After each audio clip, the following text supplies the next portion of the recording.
Hi. You were probably expecting a video from Pattycakes today, right? But honestly, he's not doing too good. If you look behind me for just a second, you'll see that he's capturing a zone. Nomad? What are you doing here? Paddy, I love you, but you're a YouTuber. You shouldn't be capping zones. It was in the agreement. It's in the YouTube partner agreement. Yeah, I know. So, what's wrong? Well, I got sponsored by a tower defense game, and I gotta cap some zones if this video is about defense. Oh, right. You're selling out. No, I'm not. I'm representing the community. You know, you could just say you're after the Twitter clout, right? That would have made this so much easier. Crap, I think he's onto me. Yes, this video is sponsored by a mobile game called Ace Defender, and yes, a recent discussion on Twitter has inspired me to make this video. You see, a few weeks ago, there was a massive community outburst about a streamer who posted a huge kill game without many zones captured. In Twitter's mind, it's obvious why their team barely won. No zones equals no win. Let's also conveniently forget about the fact that they got more than 50% of the total possible points. If only these self-absorbed streamers would actually contribute to the win instead of just getting points. I hope I made it clear that for me, this logic is entirely backwards, but it did inspire me to go on a mission to become the best zone capturer in all of Destiny 2. So today, I'm putting an end to all this Twitter madness. This is the story of how I made a build aimed at actually capturing zones and holding them. Maybe I'll win the award for Twitter's favorite streamer someday. Let me just quickly mention my sponsor so you can know where I got the inspiration for this particular build from. This video is sponsored by a mobile SRPG game called Ace Defender. To sum it up in one sentence, picture Tower Defender meets Pokemon. I'm not usually much of a mobile gamer, but I've been trying to expand my horizons lately, and I've actually enjoyed playing this one a bit in my free time away from the PC. The story in a nutshell is that you play as the Silver Dragon Princess, who summons her hero friends to fight evil. There's about 2,000 levels to challenge you, and it features a combination of a tower defense mode and some sort of a simplified turn-based RPG. These are both wrapped up together in a solo player storyline where you can explore dungeons in various regions, but there's also a PvP mode that's kind of fun.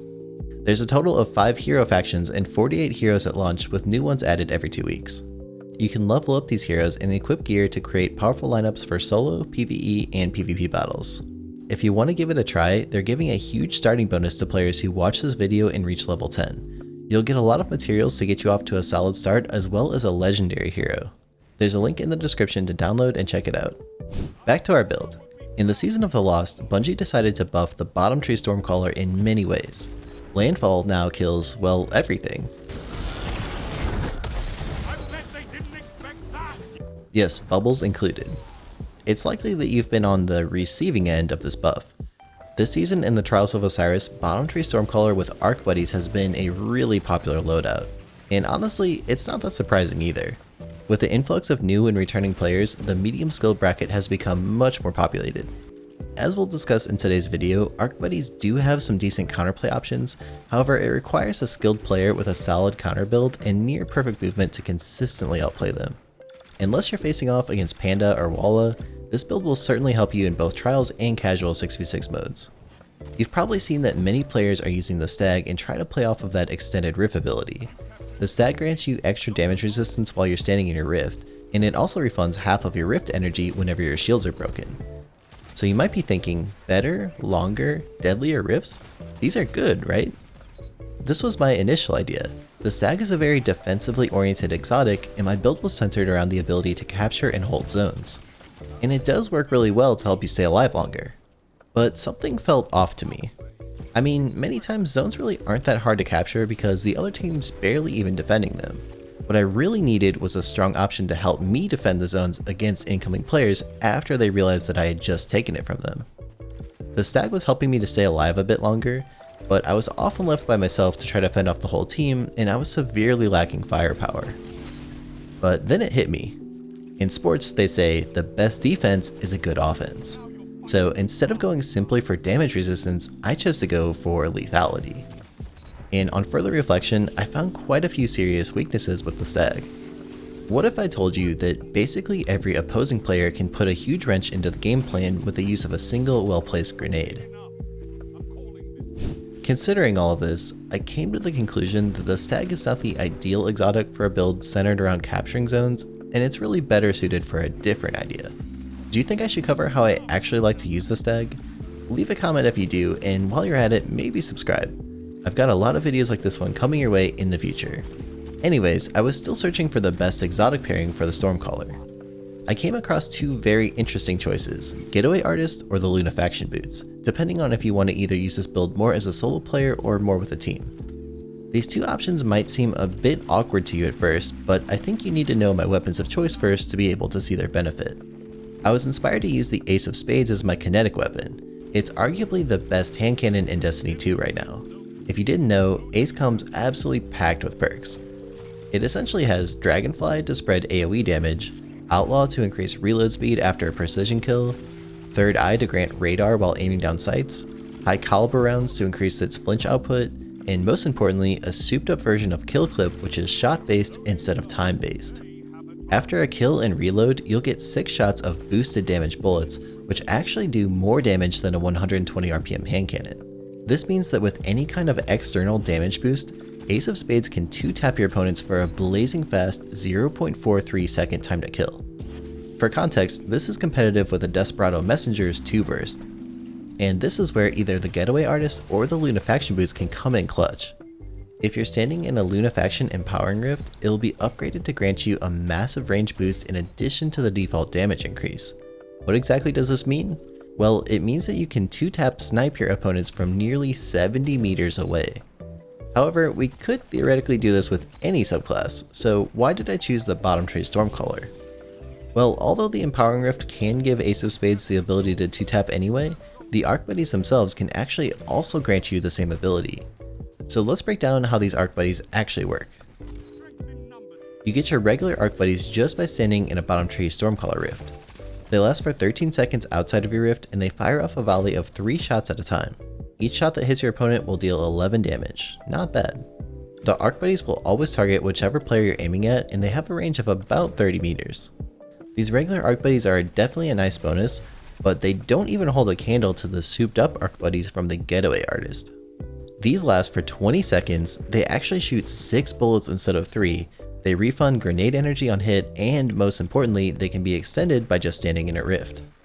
If you're wondering what this means, yes, Ace of Spades with the upgraded Arc Buddies can 2-tap in its base form, provided that all 6 Arc Buddy shots connect with your opponent. And if your mind isn't blown yet, just wait to see what these nasty little things can do to your opponent if either your Arc Buddy lands all 6 shots or if you're standing in a Lunafaction Empowering Rift. So here's a baby tier list of the most epic things you can do if your only teammate is the sentient Arc Buddy. You can body shot people with an adaptive sniper rifle.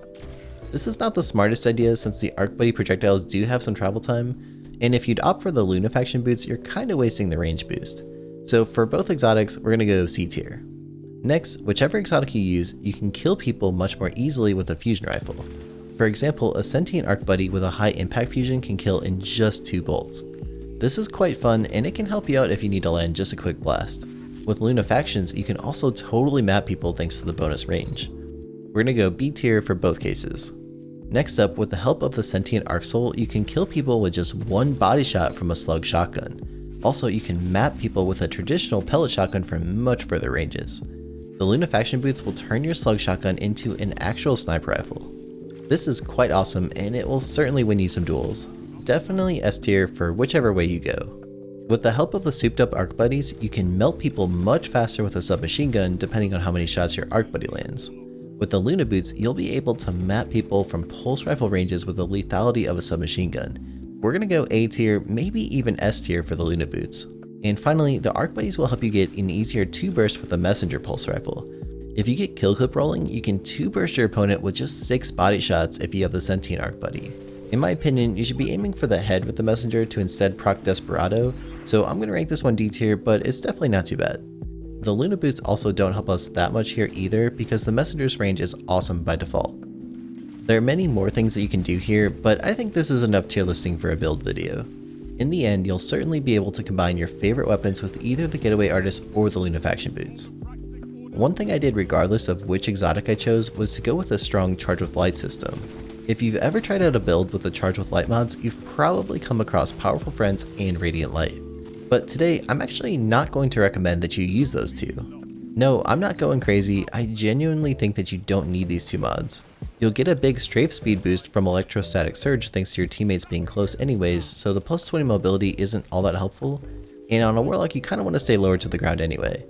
Also, the melee ability on the bottom tree isn't a ranged attack, and in the few cases where you might need it, you're likely gonna have it up anyways. This made space to run a much more potent setup, so let's go over the mods that I chose. Feel free to copy as much of my setup as you'd like or adapt it to work with your favorite weapons. The first mod is High Energy Fire. This one converts Charge with Light stacks into a damage boost. This is the only mandatory mod in this list, and you can pick and choose from the other ones. Taking Charge will get you Charged with Light every time you pick up an Orb of Light. Precision Charge will get you Charged with Light for landing rapid precision kills with the Ace of Spades. Charge Harvester will also get you Charged with Light whenever you go on a streak of about 4 to 6 assists. And finally, if you really want to go crazy, Stacks on Stacks will give you 2 stacks of Charge with Light instead of just 1 whenever one of the other mods gets you charged. Between all of these ways to become Charged with Light and the damage buff from your Empowering Rift, you're going to be dealing some serious damage with the Ace of Spades pretty much all game long. These don't stack together, but your damage buff uptime is going to be insane. If you have a keen eye, you might have noticed that this full setup will take your stats by about minus 20 recovery and minus 10 strength. The recovery penalty is quite harsh, but I think that the benefits are pretty valuable. If you don't manage to get 100 recovery, it's not that bad to only go for 90, since you'll still be getting a significant Rift cooldown boost thanks to the electrostatic surge whenever you're close to your teammates. Again, your strength really doesn't matter that much on the bottom tree Stormcaller anyways. And while we're on the topic of stats, I went for high discipline with the Getaway Artist to get my grenades back as fast as possible. A decent amount of intellect and resilience is really nice here too, but not really mandatory. In my build, I chose to run the Ace of Spades along with a shotgun, either in slug or pellet form. I really liked how both the Lunafaction boots and the Getaway Artist interacted with these weapons. With the Getaway Artist, I could chain the Arc Buddy basically forever. I would first consume my grenade to summon my best teammate, the Sentient Arc Buddy, and then when the timer was about to run out, I would pop a Rift to extend the duration even more. If I'm running a Bomber mod or 2 on the class item, I would get a healthy chunk of grenade energy back just for popping a Rift. Usually when the timer was getting low, I'd have another grenade ready to go to extend the Arc Buddy even longer. It's important to note that popping the Sentient Arc Buddy first and then stepping into the Rift will extend the duration of the Sentient Arc Buddy all the way up to 20 seconds. If you use the Rift first though, you'll still get the powered up Arc Buddies, but only for 13 seconds. Popping your grenade while you have your 13-second buddies will not give you the 20-second cooldown, but just 13. This setup is really cool because you can get the upgraded Arc Buddies while still using your grenade normally, kind of the best of both worlds. And if you want to use the longer duration Arc Buddy, just consume your grenade. In any case, with the help of the Arc Buddy, I feel like every duel I took was basically a 1.5 versus 1 situation. The lethality of the entire combo made it really easy to defend zones. Whoever would push up was immediately targeted by the Arc Buddy, and I could kill off my opponents very quickly and with very little effort. These little Arc Buddies would often even start shooting at a target that I didn't even realize was on my screen yet, kind of like a budget wall hack. The Lunafaction boots work in a similar way. Unfortunately, you don't get the same powered up Arc Buddies, but the regular ones are a nice addition to the lethality provided by an Empowering Rift. Basically, everyone who came close was easy cannon fodder for the range boosted shotgun, and players deciding to play a little bit further back were easily killed by Ace of Spades, often with a 2-tap. When running Luna boots, I would typically use double utility kickstart mods instead of double bomber on my Bond to get those Empowering Rifts back even faster. I'm quite happy with how this build turned out. I really want you to appreciate the power behind what you can do with it. Oh, and about that idea of becoming the best streamer ever, well, I guess I'll just have to make you all pancakes. Thanks so much for 100,000 subs, and thank you to Ace Defender for sponsoring the video. If you like this one, check out my recent Hunter build with the Khepri Sting. This build literally gives you wall hacks and is incredibly fun to use. It's the video on the top of your screen and also linked in the description.